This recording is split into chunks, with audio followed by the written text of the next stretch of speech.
Imagine breaking your leg 30 miles from the nearest hospital. No phone, no medicine, no one coming to help you. What would happen next? For most humans, that would probably be the end of the story. But for wild animals, this is just another Tuesday.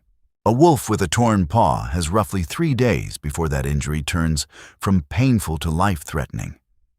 No bandages, no antibiotics, no vet waiting in the next room.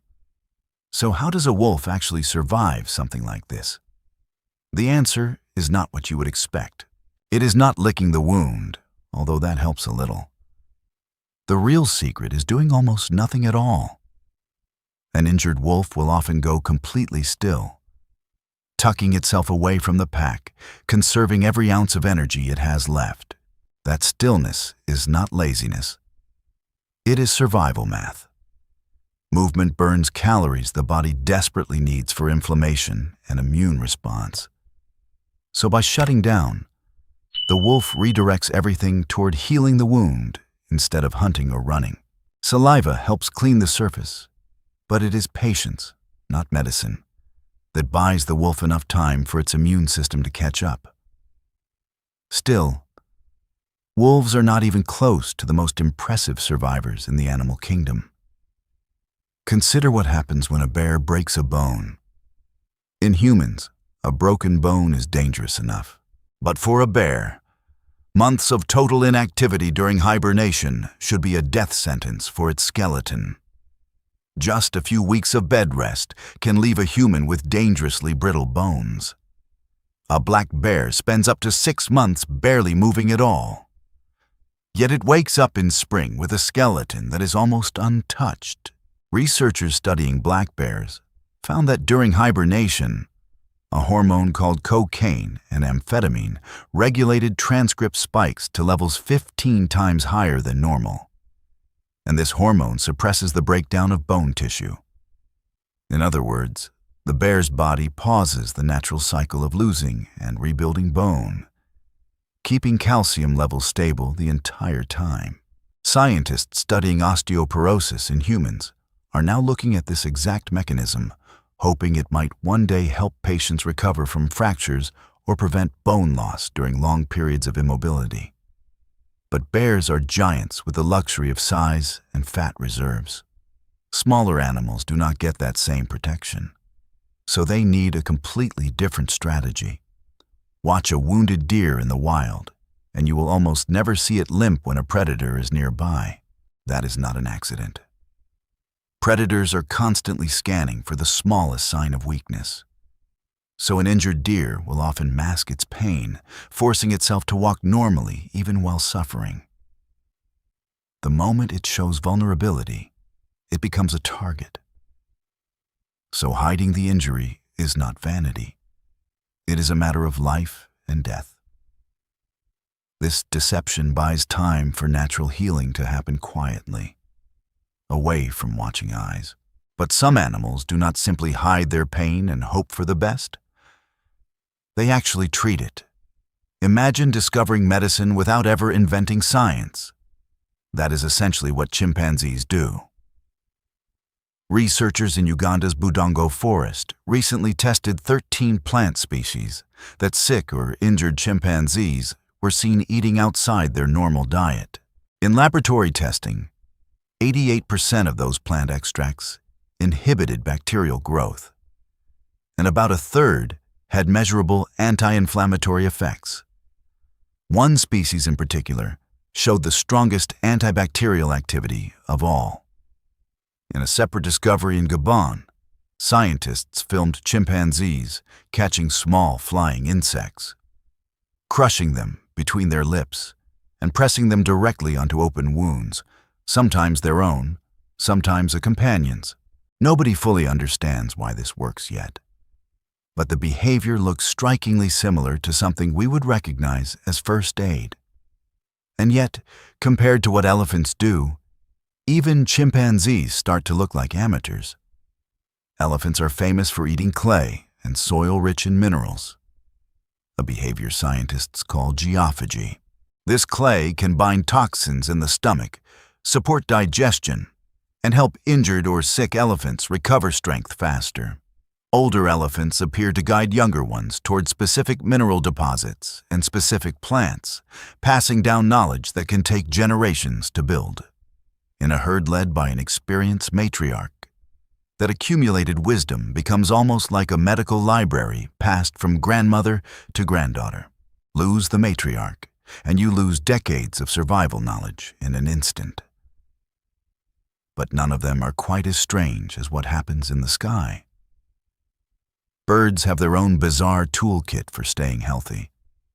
Some species practice something called anting, deliberately rubbing live ants across their feathers, letting the ants release defensive acids that seem to kill parasites and bacteria on the skin. Other birds take dust baths, working fine dirt deep into their feathers to smother mites and absorb excess oil. And in some documented cases, birds have even been seen exposing themselves to smoke, a behavior researchers believe may help fumigate parasites hiding in their plumage.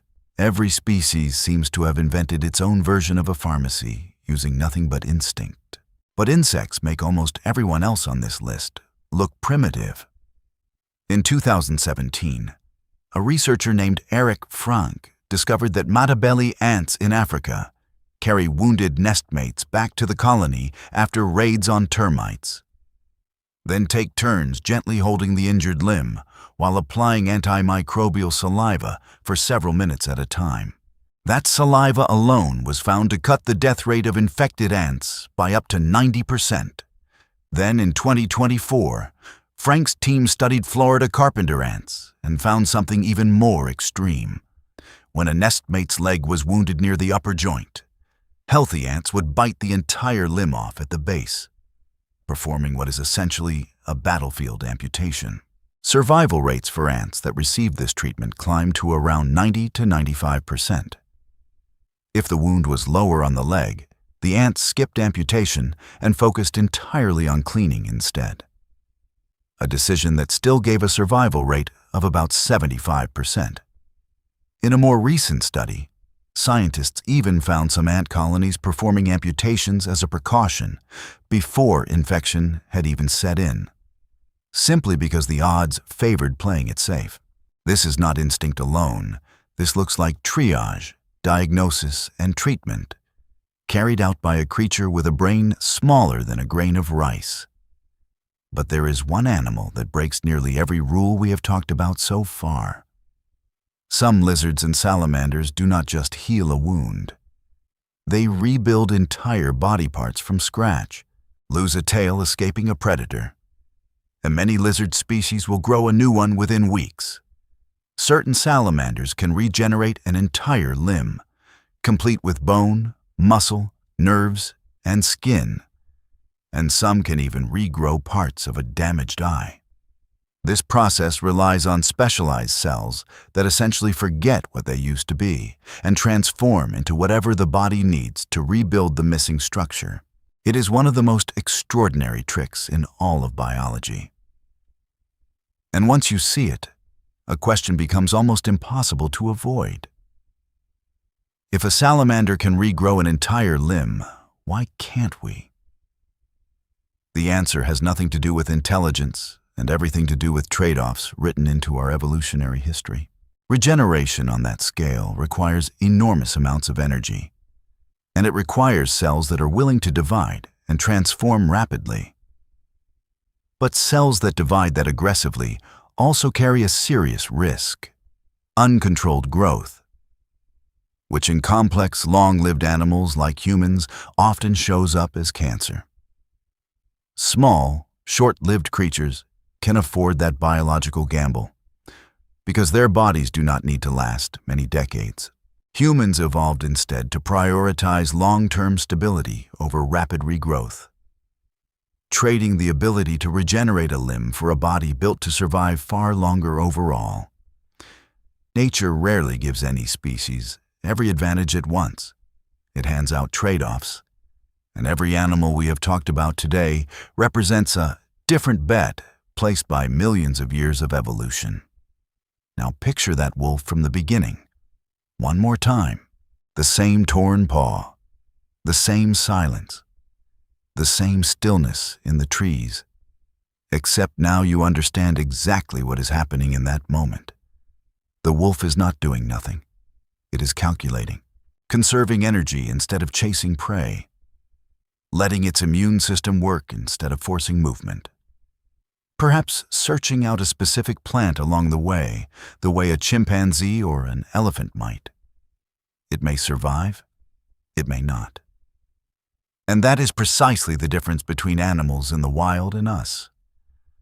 Nature does not promise survival to anyone. It only rewards those who can heal fast enough,